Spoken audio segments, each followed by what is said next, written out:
What is the keto flu and how to avoid it? Learn the basic mechanisms so that you understand why it happens and you can avoid it and comfortably transition into that healthy keto lifestyle. So a lot of people, they get all excited about ketogenic lifestyle. They want to lose the weight, they want to feel better, they've heard so many stories, and then they jump head in, and 3 to 5 days later they feel terrible. And some of the symptoms can be headaches, fatigue, nausea, cravings, dizziness, brain fog, muscle cramps, irritability. The list is pretty much endless, and a lot of these things are often associated with a flu, so that's why they call it the keto flu, but of course it's not a flu at all. There is no infectious agent. It's just that you're feeling as if you had the flu. So you're not going to contaminate anybody, and there is no bug involved. But what's really going on? Why do you feel so bad?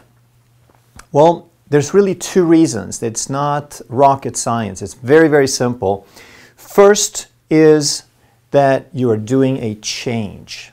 Okay, so for decades, you have taught your body how to get energy out of carbohydrates. You've taught your body to install a machinery that can use carbohydrates, but it doesn't know how to use fat. It knows how to convert carbohydrates into fat and put it on your body, but it doesn't know how to use that fat. So its main source of fuel is carbohydrate.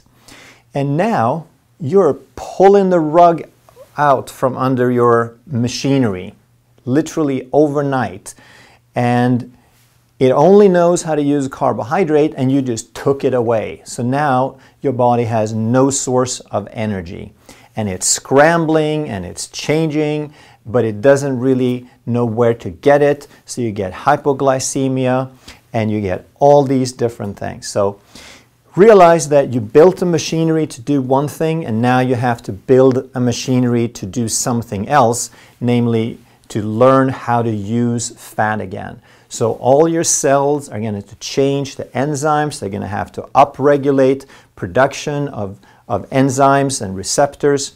And it doesn't happen overnight. Some people can do it in a week or two. Some people are going to be more like several weeks or maybe even months before they're fully adapted, before they've established a machinery that can use fat instead of carbs. So that's the first reason you're feeling so terrible. You just change so fast that your body has no idea where to get the energy. You're starving it in a sense.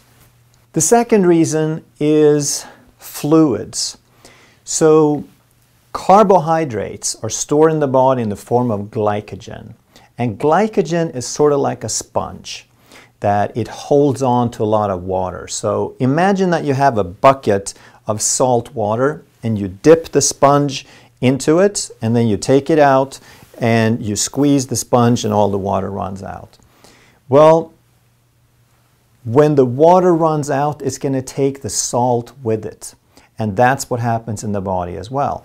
So glycogen holds on to water, and then you burn up the glycogen because you're not adding any more carbs.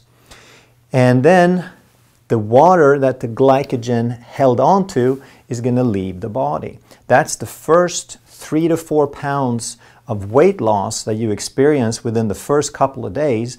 It's fluid loss. And when you lose that fluid, it takes your minerals with it. And these minerals are crucial for your brain, for your nervous system, for your metabolism.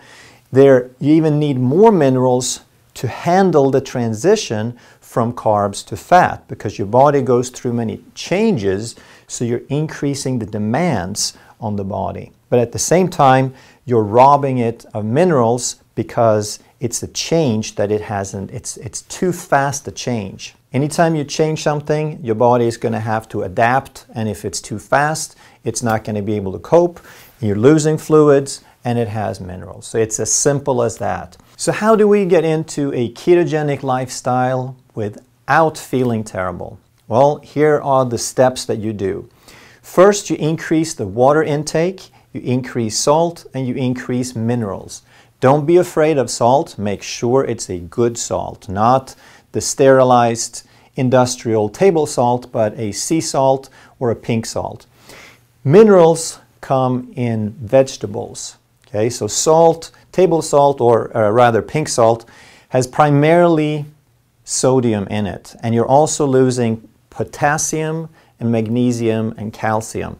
So you want to try to get plenty of all of those, and vegetables is the top source. Vegetables have tons of potassium and magnesium. Then you want to increase your fat, because part of the reason is that maybe you're not eating enough. A lot of people will start just cutting out the carbs, but they're not in the habit of eating anything else. So now they don't know what to eat, and they haven't put enough fat in to make up for the carbs that they're taking out. So now, if you're trying to turn your body from burning to stop burning carbs and instead burn fat, but you're not adding enough in the diet and your body hasn't learned to use the fat on your body, now you're low on both carbs and fat. So you're literally starving. So therefore, you want to make it gradual. Okay? A lot of people, they're so ready, they so want to get into this, and we as humans, we're impatient. We want instant results. We want to do it now. And I would advise to not do it all at once for all the reasons that we talked about. But when you do it gradual, when you take some carbs out, you want to put something else in. And there's so many diets out there where people jump in and then they get off. Doesn't matter what you call them. The one that comes to mind is Whole30, which it's a great diet. It teaches you how to eat whole foods, but the very idea of 30 days gives people the idea that you get on it and you get off it. And it's such a sudden change that you feel terrible and you can't wait to get back to eating the way that you used to. So gradual means two things. First, it gives you the chance to change habits. It gives you the chance to learn new foods. So you take something out that's high in carbs and you put something else in that's low in carbs and higher in fat. And as you change this, maybe a few things per week, you gradually transition into a lifestyle that you can maintain. And as you do it gradually and you teach yourself some new habits, you also teach your body some new habits. You give it a chance to gradually go from using carbs as the primary fuel to using fat as the primary fuel. Okay, so there's two things.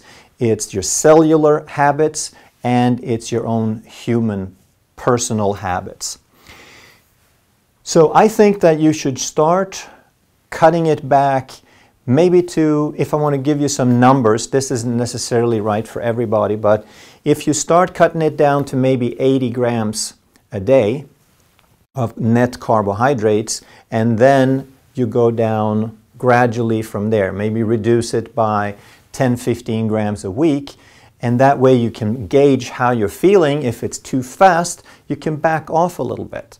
And don't be in a hurry. You have the rest of your life to do this. Number 4, exercise.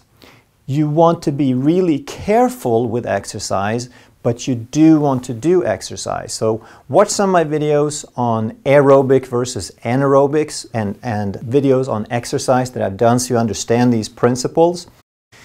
But exercise is great because it reduces insulin resistance, and when the body needs more energy, it tends to burn more fat and increase ketone production. So that's a good thing. What's bad about it is if you do exercise too intense, because now when you're short of fuel, your body will start screaming for carbs. It will make cortisol, it will raise your blood sugar, and it will make you feel really bad. It'll make you feel a lot worse than if you didn't exercise. But if you do very gentle exercise like walking or yoga or stretching, then the exercise will actually help you instead. So low intensity exercise to activate the body, but not so intense that you start producing lots of cortisol. Don't count calories, because a lot of people, they get into it, they're gung-ho, they want to make it happen right now. I cut back the carbs, oh yeah, I can do this. But again, they don't put the fat in, and they think, oh, well, I can do this. If I don't eat so much, I can lose the weight even faster. That's not what this is about. It's about finding a lifestyle you can do for the rest of your life. Take your time and don't count calories. Let your body find the balance.